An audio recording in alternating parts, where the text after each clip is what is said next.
Et je pense que Kevin Feige a dû rire un petit peu jaune devant la série. Bonjour à tous, on se retrouve aujourd'hui pour une critique d'une série sur la chaîne. Ça sera normalement pas la première, je pense que celle de Mindhunter saison 2 arrivera avant, mais en tout cas voilà, les séries sur la chaîne sont lancées. C'est une vidéo aussi que j'enregistre on est le combien? On est le 31 juillet, je suis pas encore parti en vacances, je sais même pas quand la vidéo sera diffusée. Je pense qu'elle sera pas diffusée avant mon retour de vacances, je vais prendre l'avion dans quelques heures, donc voilà, on verra ça après. En tout cas, si vous avez envie de me souhaiter bon voyage alors que je suis déjà rentré de vacances, et bah vous pouvez. On passe à The Boys. The Boys est adapté d'une série de comic books et est disponible dès fin juillet sur Amazon Video. C'est une série composée de 8 épisodes de 55 minutes 1 heure, et vous y retrouverez notamment Karl Urban, Erin Moriarty et Anthony Starr. The Boys nous raconte l'histoire d'un monde fictif où les super-héros se sont laissés corrompre par la gloire et la célébrité, jusqu'à révéler peu à peu la part d'ombre de leur personnalité. Une équipe de justiciers, The Boys, décide de passer à l'action afin de leur faire face. Alors c'est un début de série pour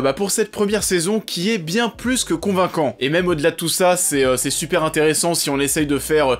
On fera forcément le parallèle. Si on fait le parallèle avec ce qu'on a au cinéma chaque année, et notamment bien sûr au MCU. Grosso modo, c'est une série qui oui, va taper dans le mille et qui sort vraiment au bon moment. On connaît les codes des films de super-héros depuis des années, et là pour le coup, The Boys va totalement essayer de prendre le contre-pied de tout ça. Il n'y a pas d'origine story, on va commencer directement, on te plonge de suite dans cet univers super-héroïque. Dès la toute première scène, tu vas voir des super-héros débarquer sans savoir pourquoi ou comment ils ont chopé leur pouvoir. Quelques minutes plus tard, tu vas déjà avoir quelque chose de peu commun. On va voir la mort d'un personnage avec au ralenti, avec une énorme flaque de sang. Et l'autre grosse particularité, c'est qu'on va vraiment essayer de plonger le spectateur dans ce monde qui est vraiment très proche du nôtre. On essaye d'inclure ces héros dans notre réalité. Ce sont des héros qui sont totalement acceptés par la population, et qui sont aussi bien sûr totalement idolâtrés. On fera aussi attention au fait que pour la plupart des héros, on va les retrouver durant la série tout le temps en costume,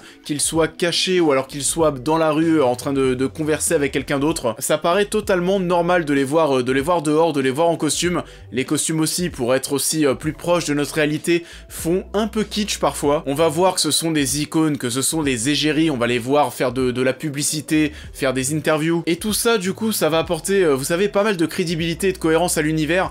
Je reprends souvent cet exemple lorsqu'on parle des deux derniers films Avengers. Les deux derniers films Avengers, on a un peu cette impression que tous les héros Thanos sont un petit peu dans un univers parallèle, on dirait pas vraiment qu'ils sont sur Terre, du fait déjà que la population des gens normaux, on en voit très peu, et en plus de ça, tous les impacts, tout ce qui va se passer dans ces films, on les voit pas aussi sur la population. Le claquement de doigts de Thanos, on ne voit que les Avengers disparaître, on ne voit pas d'autres gens sur Terre. On n'arrive pas à voir l'impact des événements et des Avengers sur la population, et là pour le coup c'est totalement l'inverse. Ces super-héros sont parmi nous, et on essaye aussi à plusieurs reprises de faire comprendre aux spectateurs, regarde cet univers, tu fais aussi partie de tout ça. On va te balancer des références à notre culture, on va mentionner les Spice Girls, on va avoir aussi des interviews chez Jimmy Fallon. Et ça vous est déjà, je pense, tous arrivé, vous savez, de jouer à ce petit jeu maintenant, ou alors quand vous étiez plus jeune, de demander à vos potes ou à certaines de vos connaissances quel est le super pouvoir qu'ils aimeraient avoir. S'ils préféraient aussi voler ou être invisible. Moi d'ailleurs, je répondais toujours que je préférais être invisible. Je sais, c'est flippant. Et la série va bien sûr parler de ça, parce que oui, on va se retrouver dans un univers de super-héros, mais cette fois-ci avec des héros qui vont vraiment profiter de leur pouvoir. Et pas forcément pour faire des bonnes choses, jusqu'à même parfois se sentir pour certains héros supérieurs aux gens normaux. Ça fait presque aussi penser, vous savez, indirectement à cette série de jeux vidéo qui était Infamous, qui te permettait de contrôler un mec qui avait des pouvoirs, et c'était à toi de choisir si tu voulais faire le bien ou faire le mal. Pour The Boys, c'est un peu pareil, et c'est là où la série est un peu plus terre à terre que ce qu'on a l'habitude de voir,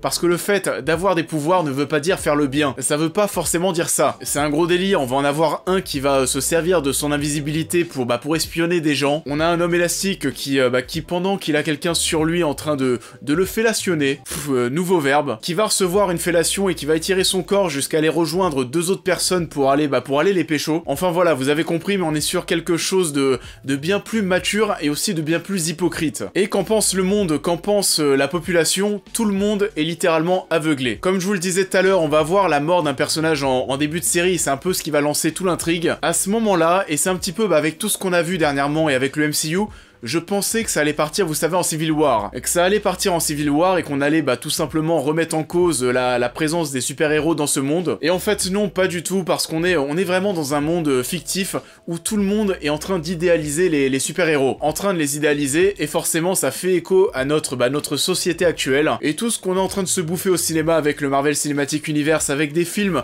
bien plus que moyens parfois, mais à en écouter l'avis général, et tout a l'air beau, tout a l'air tout rose, Avengers Endgame est un chef-d'œuvre, alors qu'en fait c'est pas foufou, hein. Je pense qu'un bon exemple en date, c'est Spider-Man Far From Home, et j'ai entendu mais tellement de fois que c'était le meilleur film Spider-Man. Il y a des choses que je veux bien l'entendre, c'est un bon Marvel, c'est un très bon Marvel, mais on a quand même eu Spider-Man 2 les gars, doucement. Et du coup oui, tout ce parallèle est servi sur un plateau par la série et par l'entreprise Vought. On va faire aussi un petit clin d'œil direct cette fois-ci en parlant de séries de films qui sont créées à partir des super-héros de la série. Une série de films qui ne s'appellera pas MCU mais VCU, V pour Vought, l'entreprise. Et grosso modo, que représente cette entreprise? Je vous le donne en mille, Disney et Marvel Studios. On est sur la grosse boîte qui va chapeauter les super-héros pour servir bien sûr leurs intérêts. On est là pour brasser de l'argent, on va dire aux super-héros ce qu'ils doivent dire, ce qu'ils doivent faire. On va même leur imposer leur tenue de super-héros, ce sont des marionnettes. Et je pense que ça va, hein. Vous l'avez fait, le parallèle se fait très vite. Tout est cadré pour l'image, pour la notoriété, pour l'argent,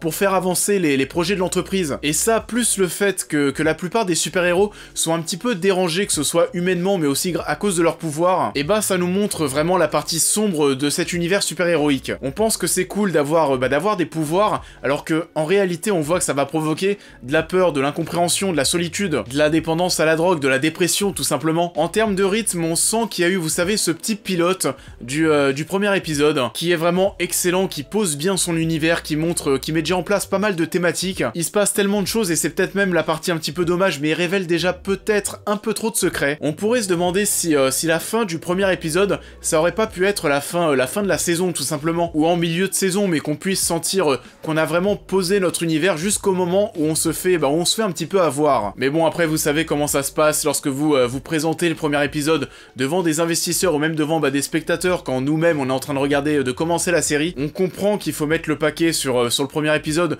pour que au niveau des investisseurs, on te donne de l'argent pour continuer ce que t'as commencé à faire, mais aussi en tant que spectateur pour te donner envie d'aller au-delà du premier épisode. Niveau acteurs et personnages, on est vraiment sur du tout bon. Ou presque. Mention spéciale dans un premier temps pour Anthony Starr qui joue le protecteur, qui est excellent. On est sur cette copie conforme de Superman avec un personnage qui est tout en malice, totalement égocentrique et dérangé jusqu'à en devenir flippant. On a aussi tout ce jeu, vous savez, dans la manière dont s'exprime son corps, sa manière de parler, sa manière de se tenir debout avec les bras dans le dos, sa manière de s'asseoir aussi, on dirait presque un robot, et ça va aussi avec le fait que ces super-héros sont un petit peu chapeautés comme des marionnettes par l'entreprise, la grosse multi-entreprise au-dessus, multi-entreprise multinationale. On a Karl Urban et la reine Maeve en PDG de l'entreprise qui est excellente. C'est vraiment la présidente, vous savez, ultra manipulatrice, ultra commerciale, qui va te sourire mais qui veut toujours arriver à ses fins. Ensuite, et c'est un petit point noir de la série, mais on a des personnages qui vont être un petit peu moins traités, voire beaucoup moins traités. Que ce soit l'homme poisson par exemple, ou alors le super-héros habillé tout en noir.